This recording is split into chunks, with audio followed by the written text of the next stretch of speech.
TV Artesão.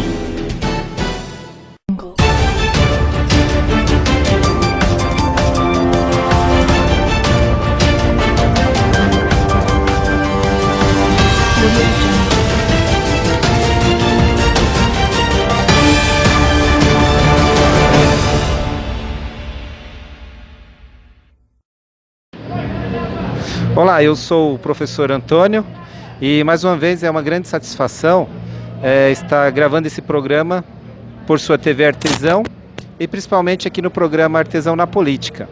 Quero pedir aos amigos que estarão assistindo que possam curtir, compartilhar a página, porque somos voluntários. Aqui é uma mídia voluntária, não dispomos de recursos nenhum do governo, então todas as vezes que as pessoas compartilhem e curtem, nos ajuda muito a divulgar essa mídia alternativa importante. Hoje a TV Artesão tem a grande satisfação, olha, depois de um certo tempo, eu vou conseguir conversar com meu amigo Frei Agostinho, que vai estar se apresentando um pouco. Então a primeira pergunta que eu faço, para a gente começar o nosso bate-papo, na verdade, quem é o Frei Agostinho? Meu nome é Frei Agostinho Teotóquio, sou da comunidade Voz dos Pobres, né?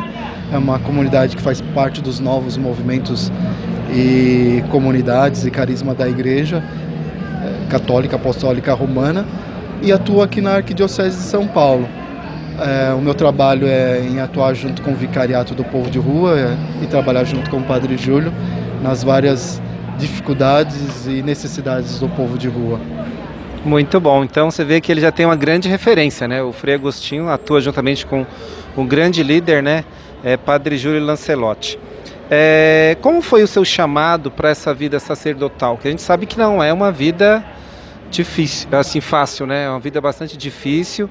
E como foi o seu chamado para a vida sacerdotal? Ainda não sou ministro ordenado, né? Estou ainda no último ano de teologia. Ainda sou um consagrado da comunidade. O chamado foi a partir do momento que eu comecei a perceber vários trabalhos, né? Nesse período eu morava fora do Brasil, fui estudar e trabalhar fora do Brasil, morei na Europa e trabalhei com algumas ONGs. Era um grupo de 65 ONGs que eu trabalhava, que eram todas subsidiadas e patrocinadas pela União Europeia. E uma das ONGs que eu trabalhei foi com um padre que faz um trabalho muito parecido com o Padre Júlio em Milão. E quando mais eu precisava de alguém, era esse padre que me ajudava, né, em alguns movimentos. Às vezes eu queria fazer algum trabalho social, ou fazer atendimento aos pobres, ou participar de algum almoço das festividades católicas. E aí ele falava, tem tal grupo, vai lá e participa. E aí depois, quando eu vim para o Brasil, a situação do Brasil e econômica era bastante difícil, comecei a perceber que tinha muitos pobres na rua. Até brincava com alguns amigos, será que eu vou ter que sair com um saquinho de moeda? Porque todo mundo pedia um trocado, né? E aí nisso fui participar de um retiro de jovens, por mais que eu não era jovem. E aí nisso esse retiro me deu uma grande abertura para a igreja, né? E comecei a me interessar um pouco mais por aquilo que eu sempre falava, né? Algo que era velado para mim, né? Algo que era mais sagrado dentro da igreja. Comecei a me interar pela Constituição da igreja, pelos organismos, pelos documentos. E aí foi onde eu comecei a me questionar. Será que a igreja não tem nenhum trabalho voltado aos pobres? Como todos os leigos nós somos, né? Nós percebemos que às vezes a igreja não tem, porque às vezes não conhecemos. E aí foi onde eu comecei a conhecer os organismos da igreja, foi onde eu comecei a me inteirar e vim conhecer a comunidade Voz dos Pobres através de um trabalho que eles já faziam, e foi onde foi essa abertura para o meu chamado. Muito bom. E só para comunicar aqui aos nossos telespectadores, né, as pessoas que estarão nos assistindo, que nós estamos aqui no Mosteiro de São Bento, uma referência histórica, né? Então é importante a gente falar desse local também. Aqui tem muita história, né, Frei? Sim, a história mais atual é o Papa Bento XVI ficou hospedado aqui numa sua visita em 2007, na qual também ele acabou canonizando o Frei Galvão, né? E aí nisso o quarto onde ele ficou intacto, né? Assim como ele deixou o quarto, só deram uma arrumada. E também temos exposições diárias. A arte que tem dentro da abadia, ela é uma arte única no Brasil, né? Feito por um arquiteto e artista alemão. E várias exposições acontecem aqui. Também tem o Colégio São Bento. Hoje um grande público do Colégio São Bento, até mesmo por conta daquilo que é a imigração, é a participação dos chineses. Temos até classes especiais dentro do colégio, né, só para chinês. É bem interessante, né? Ter uma classe específica para atender essa nação, esse povo, né? Você é da Ordem Franciscana, né? E o que representa São Francisco de Assis hoje, assim, para a sociedade, na sua vida? Você acha que os ideais de São Francisco permanecem vivos? Comenta aí um pouquinho a respeito disso. Nós somos de uma ordem terceira franciscana, né? Os ideais de São Francisco, eles ainda continuam todos atuais, né? Alguns escritos, algumas falas, e nós sabemos muitas histórias de São Francisco, né? Aquela que é mais ligada aos animais, mas São Francisco era ligada muito aos pobres, né? Então, ele quando via um pobre, ele não deixava de atender ao pobre, né? E muitas vezes nós não temos mais essa curvatura para com o pobre, né? Um outro dado importantíssimo que é muito esquecido pelos franciscanos e ainda permanece totalmente atual, né? Pela proximidade de São Francisco aos muçulmanos, até hoje as terras e os locais onde a igreja estão em territórios muçulmanos são respeitados, são custodiados aos franciscanos por esse respeito que eles têm a São Francisco. Porque São Francisco conseguiu não só se aproximar, mas também mostrar para os muçulmanos a sua verdadeira fé, né? A sua verdadeira fé ao Cristo, e que para os muçulmanos também é um profeta, né? Então esse respeito que eles têm pela ordem franciscana é visto até hoje, né? De 1200 até hoje ainda as terras e os locais, né, na Terra Santa que são custodiados aos franciscanos por conta dessa diplomacia que o São Francisco tinha, né? Ele tinha um desejo de visitar a Terra Santa. Nos primeiros momentos não conseguiu por conta da saúde. Depois, quando ele conseguiu, ele chegou até lá. E quando o sheik, na época, ali quis prendê-lo, né? E porque viu ele com trajes estranhos, nisso ele pegou e conseguiu conversar, né? E ele não conseguiu converter o sheik, mas ele conseguiu fazer com que ele respeitasse bastante. Um outro dado importante, os franciscanos, eles usam marrom. E a cor de serviço para o muçulmano é o marrom, né? Propriamente por conta disso, né? Porque eles viam em Francisco, né, esse servo, esse servidor, né? Então, São Francisco deixava de fazer tudo aquilo que ele estava fazendo para sempre atender os mais necessitados, seja o pobre, seja o seu próprio irmão de comunidade, né? Seja a igreja, né? E o Papa Francisco, ele traz essa tônica, né, franciscana, né? Vai reconstruir uma igreja. Então, com o papado do Papa Francisco, a gente percebe muito essa tônica franciscana, né? Por mais que o Papa Francisco seja jesuíta, mas ele tem essa posição franciscana, ele tem esse porte franciscano, né? Diante das várias problemáticas que a igreja hoje atualmente sofre, né? Muito bom. E é interessante que o papado, né, do Papa Francisco, ele está quebrando muitos paradigmas, o que é bom. Algo assim que, de repente, ultrapassa o conservadorismo em alguns aspectos, porque assim, embutido dentro desse conservadorismo tem a frieza, né? O indiferentismo para com o ser humano, para com a natureza, né? E por falar nisso,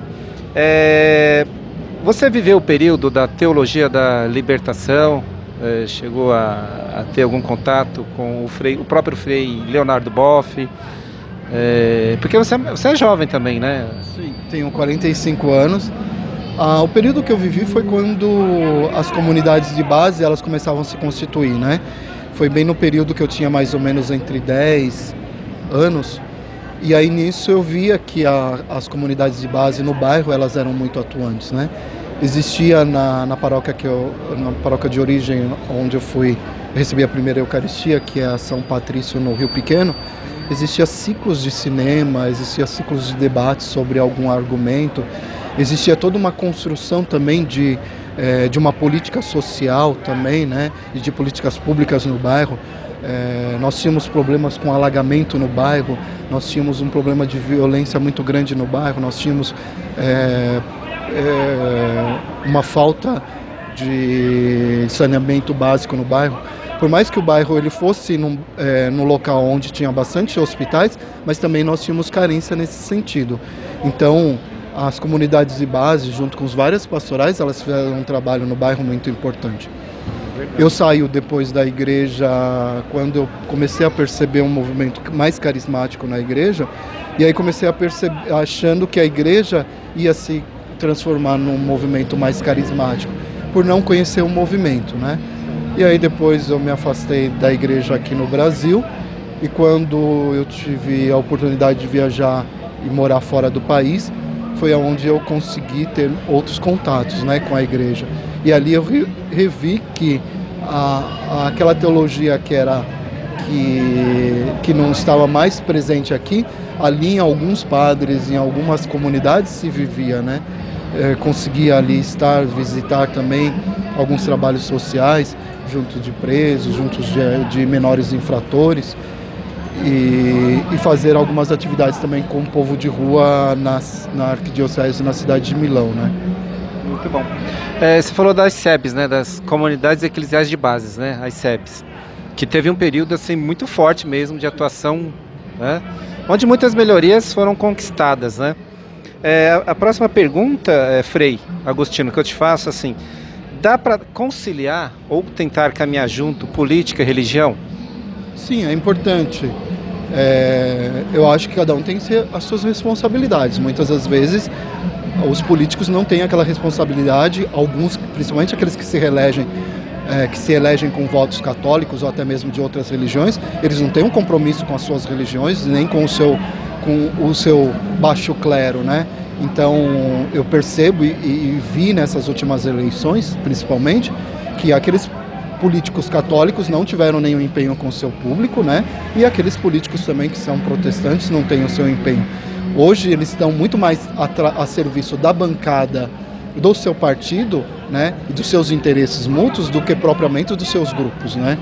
E não só, e também das suas organizações, a gente percebe muito isso.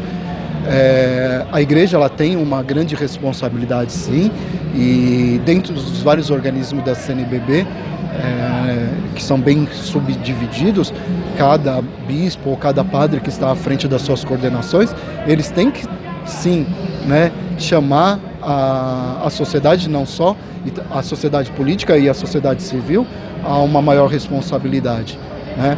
Outra responsabilidade também que a gente tem, e que é só uma vez por ano, é a campanha da fraternidade. Todas as campanhas da fraternidade, ela tem um cunho político, sim, né? Infelizmente, ela fica muito como hoje um preceito, ela não é mais uma campanha da fraternidade que ela vai lutar junto com todas as comunidades, fica mais num livrinho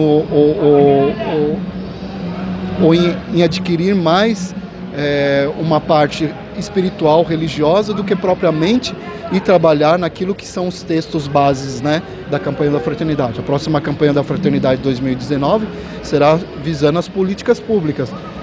E um país como o nosso, ele necessita muito uma luta e também uma atuação maior nas políticas públicas, seja por parte da igreja, seja por parte dos políticos que se elegem com o voto da igreja, seja por parte daquela sociedade que se diz católica ou de outras religiões.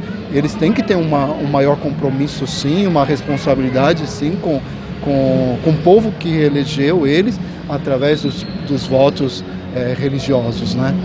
Muito bom, Frei. Frei, na sua opinião, por que quando se faz o bem ao pobre, ao necessitado, ao excluído, né, dessa sociedade, porque muitas vezes gera até uma revolta de uma ala assim, bastante conservadora que a gente tem aqui no estado de São Paulo, quando na verdade deveria ficar feliz, né, de estar vendo, enfim, um socorro ao mais necessitado. A sociedade se revolta, né, de repente assim, né, algo estranho. Quer comentar alguma coisa a respeito disso? A gente percebe muito em Deuteronômio 15, né, que já se diz, né, pobres terá entre vós. Depois, novamente, Jesus repete isso, e nos sinóticos a gente tem essa mesma fala, né, pobre terá sempre meio a vós. E a gente sabe muito bem que o pobre, ele sempre incomodou, né, seja aquele que pedia na frente no templo em Jerusalém, ele incomodava, porque atrapalhava o comércio dos banquistas, né, daqueles que estavam vendendo as suas coisas, né. O pedinte ele sempre incomoda, né. Quando a sociedade em Israel precisa, né, criar uma lei específica para que a religião ela proteja seja o pobre e o órfão, porque ela percebia que essas pessoas iam definhar, porque não teriam como se manter. Então a gente percebe que hoje, numa sociedade tradicional, numa sociedade tão misógina, uma sociedade que cada vez mais fecha os olhos às políticas públicas e não só à questão social do país, a gente percebe muito bem que nessa sociedade ela acaba por excluir sempre mais e mais o pobre. E todas as pessoas que trabalham com os pobres, elas sempre vão sofrer perseguição. Seja perseguição judicial, seja perseguição social, seja perseguição policial. Todos os tipos de perseguições eclesiásticas também nós vamos sofrer. Eu não falo só eclesial da Igreja Católica, né? Mas de todos os segmentos e de outras igrejas, né? Então, o pobre ele nunca será bem querido no meio do povo, né? E a gente sabe muito bem que pela mística de vários santos, né, como alguns dizem, que o pobre a gente deveria servir eles de joelhos quando nós víssemos eles pelas ruas, né? E muitas das vezes a gente percebe que isso não acontece, né? O pobre ele está dentro da mística dos santos. Nós percebemos que dentro do Evangelho de Jesus ele tem uma caminhada junto com os mais necessitados. Jesus não esteve no meio dos ricos, né? Jesus está sempre no meio dos mais necessitados. Ele está no meio dos pecadores, ele está no meio das prostitutas, ele está no meio do órfão, ele está no meio do doente, ele está no meio do estrangeiro, né? Então a gente percebe muito bem. E nesse Natal, né, nesse período de Natal, o que a gente deveria fazer sempre, e vindo também na questão do estrangeiro, é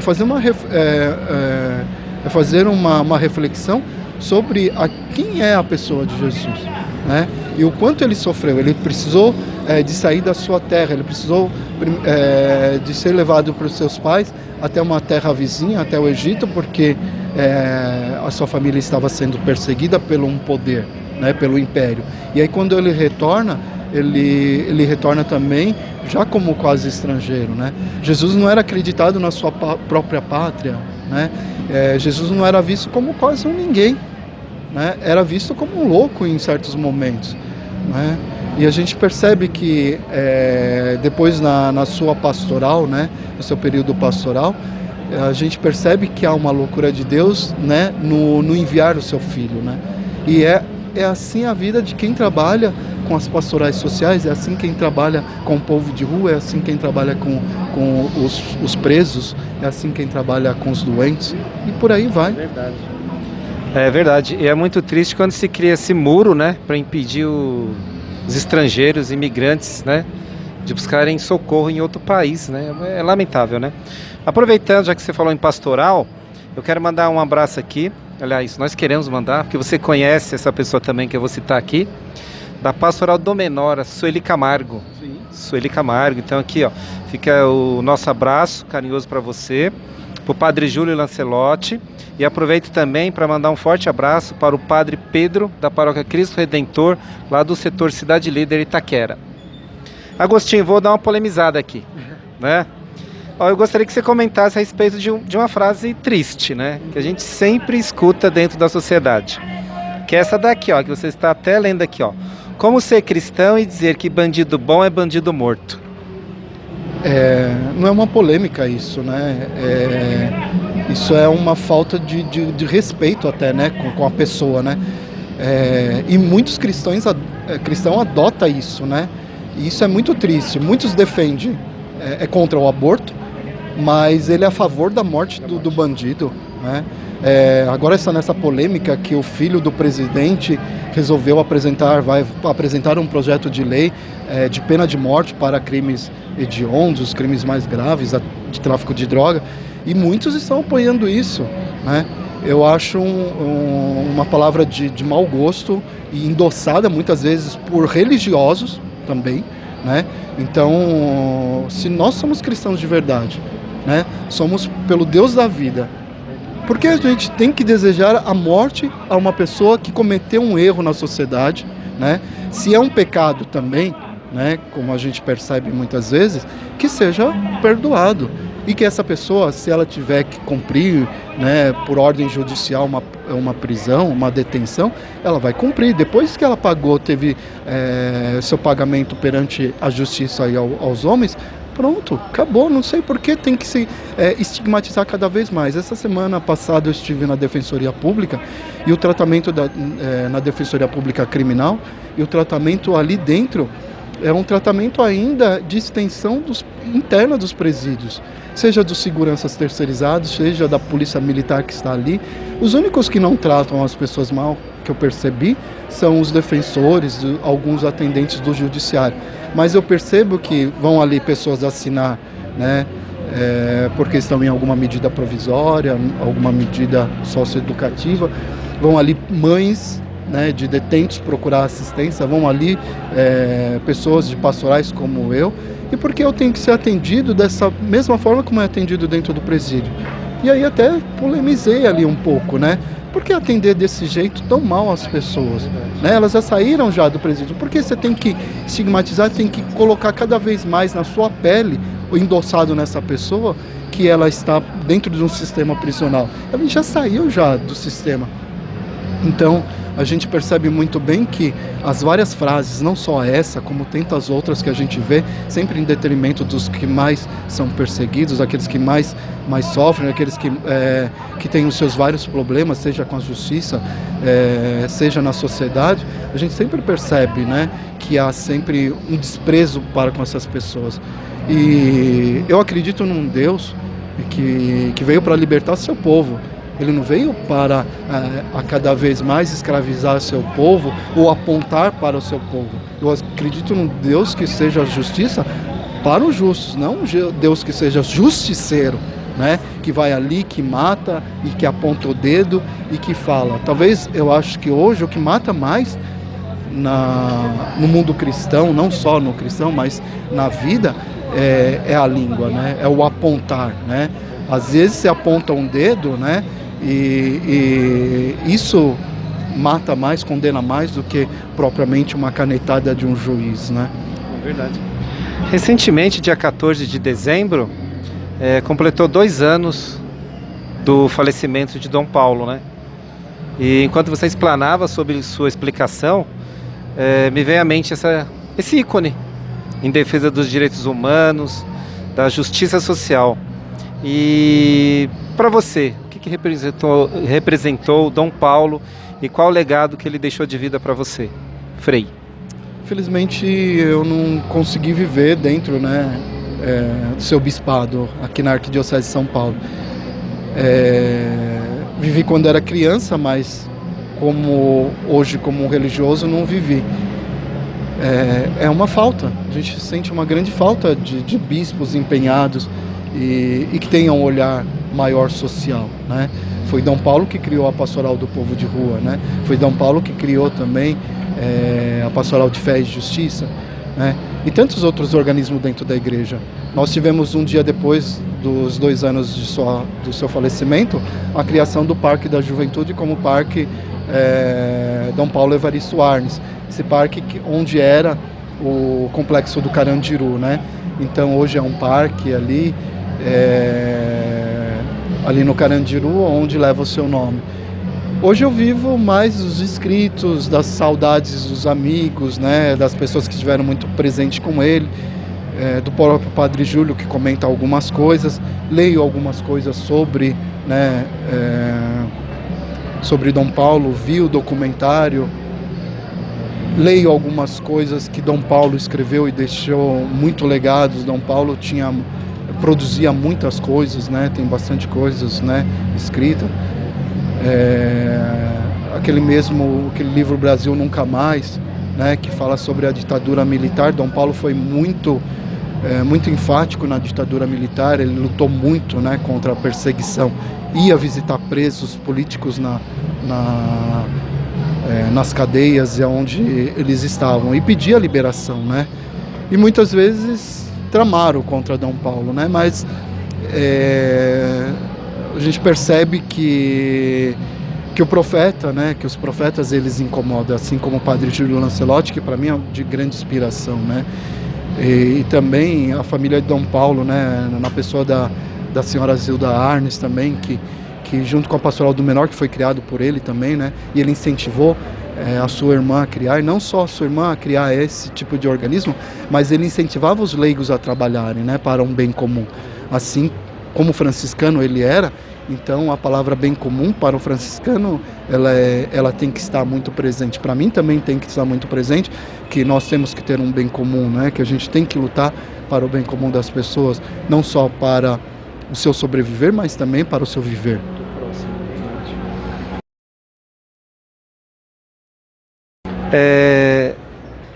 Nós vamos ter eleição para o Conselho Tutelar. Já que a gente está falando assim, enfatizando na verdade, sobre a Pastoral do Menor, que conselho você daria, ou qual requisito precisaria um candidato para desempenhar essa função de conselheiro tutelar, assim, com muito amor mesmo? Primeiro que conheça as leis, depois também conheça o Estatuto da Criança e do Adolescente, e não tente burlar nenhuma das leis daquilo que é o Estatuto. Tivemos uma fala nas campanhas presidenciais, especialmente do presidente eleito, que ele ia revogar o Estatuto do Menor. Isso é um absurdo. Se revogássemos hoje o Estatuto do Menor e do Adolescente, eles ficariam descobertos. Hoje o Estatuto é um manto de proteção para eles, né? Então o conselheiro ele tem que ter um empenho também social com a criança e com o adolescente. Ele não querer entrar ali para só participar e ter uma função e receber um valor X, né? Que ele seja empenhado de verdade com a função que ele vai exercer. E a gente percebe muito bem que hoje muitos grupos religiosos estão meio que populando os conselhos tutelares para poder ter um crescimento nos seus grupos. E não é essa a intenção dos conselhos tutelares. A questão dos conselhos é para tutelar a criança e o adolescente, né? E só depois da criação dos conselhos tutelares, que foi com a criação do ECA, né, nós percebemos que um número de crianças nas ruas diminuíram, né? Um número também de violência ao menor e ao adolescente também diminuiu. E se hoje se revoga um conselho, se pedir e se aceitar a revogação do conselho tutelar, do estatuto, né, do menor, hoje nós sofreríamos muito, seria um problema muito grande social, né? Então, para ser um conselheiro tutelar, que seja uma pessoa de responsabilidade com aquilo que ele vai fazer, com aquilo que ele vai exercer. Muitos crimes eles são cometidos nas próprias residências, né? Por pessoas muito próximas, às vezes na calada da noite. Então, muitos crimes a gente vai perceber que vão acontecer, né? E os conselheiros eles vão ser, e eles têm que ter em mente que eles vão ser acionados a qualquer momento. Agora eu não posso porque eu não estou no meu horário. Não, ele tem que estar empenhado, né? Então, muitas das vezes eu acompanhei casos de menores e onde não apareceu e não tinha a presença de nenhum conselheiro tutelar, né? Então, hoje a gente percebe que os conselhos também eles estão muito empenhados e ligados a uma igreja, eles estão empenhados a mais um organismo do que propriamente a pessoa da criança e do adolescente. E isso fica mais grave, Frei Agostino, nos finais de semana, né? Quando você precisa acionar um conselho tutelar e aí o conselheiro realmente não aparece. Se for um sábado e um domingo à noite, tá perdido, né? Sim. Fica mais difícil ainda. Na semana ainda acho que ainda até que comparece, né? A gente percebe muito bem que há também outros organismos que não tem um empenho de manter sempre ativo o trabalho dos conselheiros, né? Então a gente percebe muito isso. E não ter, né, uma atuação aos finais de semana, não seja só no Conselho Tutelar, mas em tantos outros organismos, porque hoje o crime, hoje a violação dos direitos, ela não acontece no período comercial, das 8 às 17 horas. Exatamente. Ela acontece a todo momento, né? Ela acontece também nos horários de almoço, ela acontece também nos finais de semana, na hora que muitos estão nos seus churrascos, nos seus almoços familiares, ali está acontecendo uma violação, né? Então, precisava pensar um pouco melhor, né? Hoje, principalmente numa cidade como São Paulo, não só na cidade de São Paulo, mas também numa sociedade cada vez mais plural e cada vez mais moderna, precisava se pensar numa forma melhor, né? Ter conselheiros tutelares de plantão, ou que eles tivessem nos 2, 4 anos de mandato, né, um empenho de verdade, e a cada vez mais ele está ali sempre de plantão, seja nos finais de semana, seja no período noturno também. Perfeito. Frei, antes de passar para as considerações finais, eu quero aqui em nome da TV Artesão te agradecer por ter cedido o seu tempo. A gente sabe que é muito corrido, né? Abraçar a causa social não é fácil. Atender de verdade e amar ao mais necessitado também se torna mais difícil ainda, né? E eu quero aqui aproveitar para mandar um abraço também para o Padre Tony, da paróquia Santa Cruz, lá da cidade Ademar. E eu vou te passar para as considerações finais e aproveito para pedir. Então, gostaria de agradecer a TV Artesão, gostaria de agradecer ao professor Antônio. Esse trabalho, eu acho que ele é importante. Hoje, as mídias sociais, ela tem uma facilidade muito grande em qualquer lugar, em qualquer aparelho hoje eu consigo acessar. E esses acessos, eles precisam estar a todos, né? Hoje temos vários aplicativos que nos ajudam, nos auxiliam. E esses aplicativos, eles têm que vir para ajudar, né? Nós falávamos de Conselho Tutelar, o Conselho Tutelar deveria ter um aplicativo também para esses tipos de necessidades. A Pastoral do Povo de Rua está pensando também num aplicativo para atender a população em situação de rua, né? Onde principalmente acontecem as maiores violações. Eu acho que hoje nós temos que trabalhar sempre por esse bem comum, né? A mensagem que eu deixo é uma mensagem para que a gente sempre cultive uma cultura de paz a cada dia, né? De que a gente não deseje para o outro aquilo que nós não queremos para nós, né? Não aponte para o outro um dedo que muitas das vezes poderá estar apontado para nós, né? Então, que 2019 vai ser um ano de luta, não só para os próximos anos, porque a gente vem perdendo a cada dia mais os valores e a gente não pode perder esses valores. Seja os valores cristãos, seja os valores muçulmanos, seja os valores do candomblé, seja os valores espíritas, seja os valores protestantes. Então a gente tem que lutar pelos direitos humanos, que acabou de completar 70 anos, né? Então é dentro dessa declaração dos direitos humanos que a gente tem que trabalhar, né? Para sempre uma não violação aos direitos, né?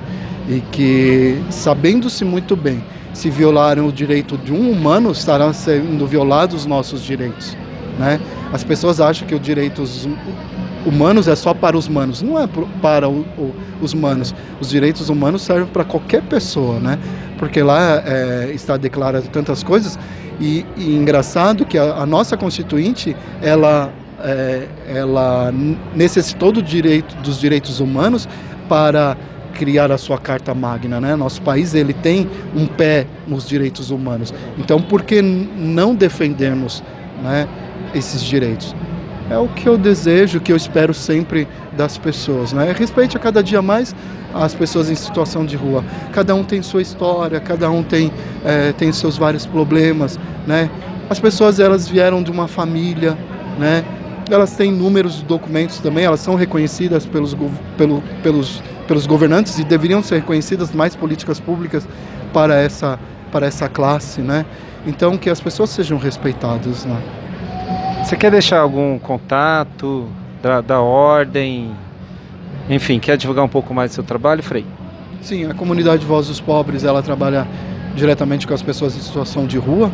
Nós temos várias casas de acolhimento e muitas casas dessas de acolhimento são casas de pessoas doentes. Nós temos 3 casas na cidade de São Paulo, que se chamam as Casas Moscati. São José Moscati foi um leigo e médico e cuidou tão bem dos pobres. Então essas casas são intituladas a ele, né? E essas casas sempre necessitam de doação. A comunidade também sempre necessita dessas doações. Então, comunidade Voz dos Pobres, o site é vozdospobres.com, né?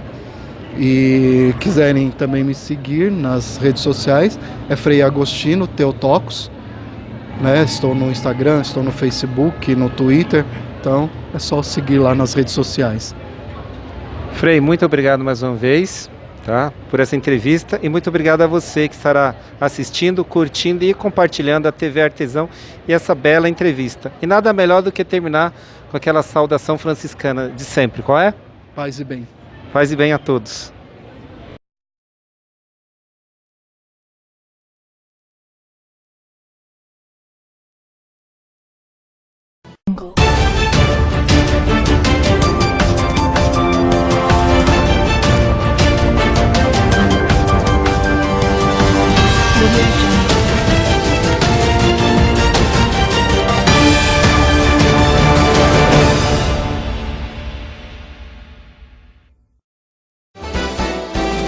TV Artesão.